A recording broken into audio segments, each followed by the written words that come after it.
Sony Mobile really went to town teasing us with this bad boy here, the elongated Xperia 1 flagship phone. They granted us a nice long look back at MWC in February, and then just as we got all excited and jittery, they were like, oh, you want this? You want this? Well, too bad, suckers, you're gonna wait. Thank the baby Jesus though, our patience has finally been rewarded because the Xperia eventually hit stores just over a month ago. I used it an awful lot when it first landed for my camera review, features guide and all the rest. And then this past week I've had my sim stuffed inside full time to do a proper in-depth review. So the question is, what is it actually like living with the Xperia 1? Well, here's all you need to know. And please do plug subscribe and ding that notifications bell for more on the latest and greatest mobile tech. Now you might think that Sony's new flagship phone is a bit cumbersome, and at 6.5 inches it certainly isn't ever going to be described as compact. At least not until 2020, when every handset will basically be the size of a laptop. However, in its own subtle but effective way, Sony has evolved the standard smartphone design for this latest flagship. With that new 21:9 finish, you get an impressively slender handset that really is actually comfortable to clutch. And thankfully, the weight distribution of the Xperia 1 is just right as well. It sits pleasantly in your palm and it never feels like it's about to overbalance even when you're not properly clutching the thing, despite being a lanky bugger. At 178 grams, Sony's handset isn't too hefty either, but what I'm most impressed by is the durability of this thing.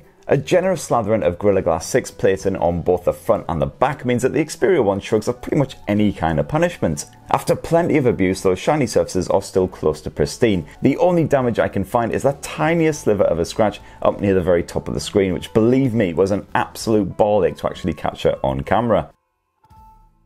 Plus, that IP68 water and dust resistance means you can even take it for a bit of a swim. So overall, the Xperia 1 gets 4.5 Stathams out of 5. I'm a big fan of this silver model, which looks smart and does a reasonable job of hiding fingerprints too, although you'll definitely want to give it the odd trouser buffing just to be sure. One of my bugbears with Sony's previous flagship phone, the Xperia XZ3, was that weird rear-mounted fingerprint sensor, which seems to have been specifically designed for children. Thankfully, the Xperia 1 solves this issue by bringing back the old edge-mounted scanners of yesteryear, albeit in a different fashion. This sensor doesn't actually double as a power button, with a separate button housed just underneath the scanner instead, but you can still tap your digit at the surface and leap straight into your desktops without touching that. Despite its narrow design, that fingerprint sensor thankfully hasn't given me too much grief. If your mitts are even slightly damp or sticky, then basically forget it, but otherwise the scanner is a fast and reliable way to unlock the phone. However, the Xperia 1 does occasionally complain that I've had too many unlock attempts when I've literally just pulled it out of my pocket, which makes me wonder a little bit about the sensitivity levels. And of course, it is irritating that Sony still doesn't have any dedicated face recognition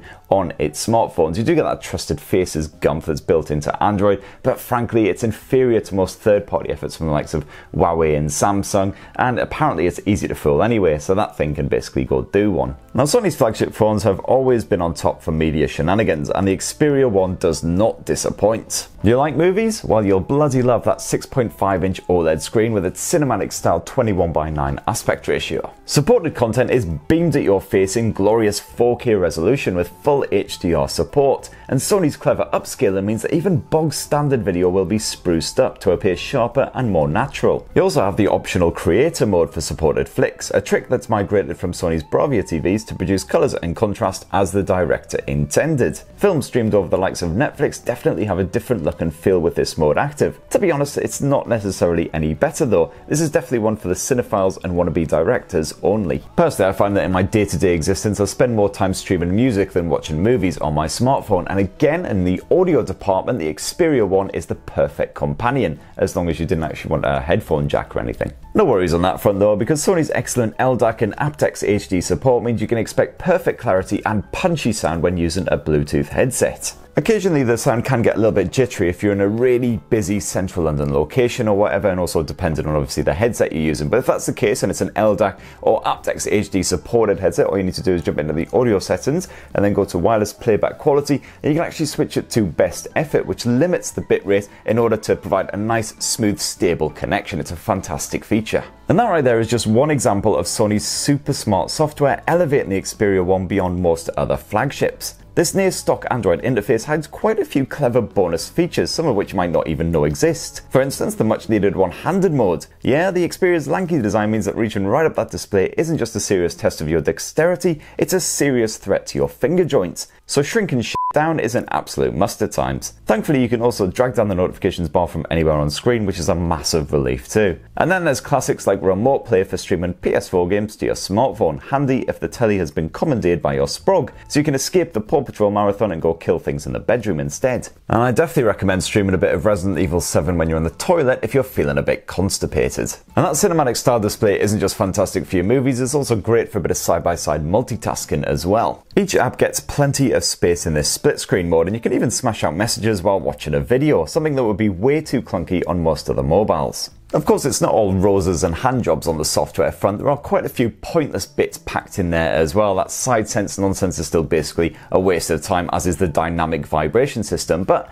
hey, there's something on there you don't like, chances are you can just knock it off and forget it even existed in the first place. One other new feature that's worth a mention is the Game Enhancer, Sony's first proper smartphone gaming mode. This pops up a rather garish and not too subtle icon when you're blasting through a bit of PubG or whatever, although this can be thankfully shunted away in the corner so it's only just visible. Give it a tap and you'll pop up all kinds of bonus options, including the ability to block notifications, keep the display to set brightness, and lock those navigation buttons. All of these features are very welcome indeed, and they do their job perfectly. You can record your gaming session to share it online if that's your bag, and you also have the option to dedicate more processing power to those more demanding games, but to be honest, you won't even need to think about such trivialities on the Xperia 1. Qualcomm's uber powerful Snapdragon 855 platform is backed by 6 gigs of RAM, so everything runs nice and smoothly, including PubG on those high detail levels. And as far as future-proofing goes, well, this big boy should stand the test of time quite happily. Battery life is also a winner, despite the fact that the Xperia 1 packs a smaller cell than most rivals at 3330 milliamps. I've never seen this thing run out of juice before the end of a long day, and that's even with plenty of media streaming and camera use involved. Unfortunately, Sony has culled the wireless charging support here, but the 18-watt fast charge does a solid job. You get close to 20% power from just 10 minutes at the plug, while just over an hour will fill her up. Now, like most other flagship handsets these days, the Sony Xperia 1 comes packing a triple lens rear camera, complete with an ultra-wide angle and telephoto lens. This is actually the first Sony smartphone to use a triple lens arrangement like so. Most previous Sony flagships only actually had the one camera on back. Unfortunately and frustratingly, the optics are a bit hit and miss.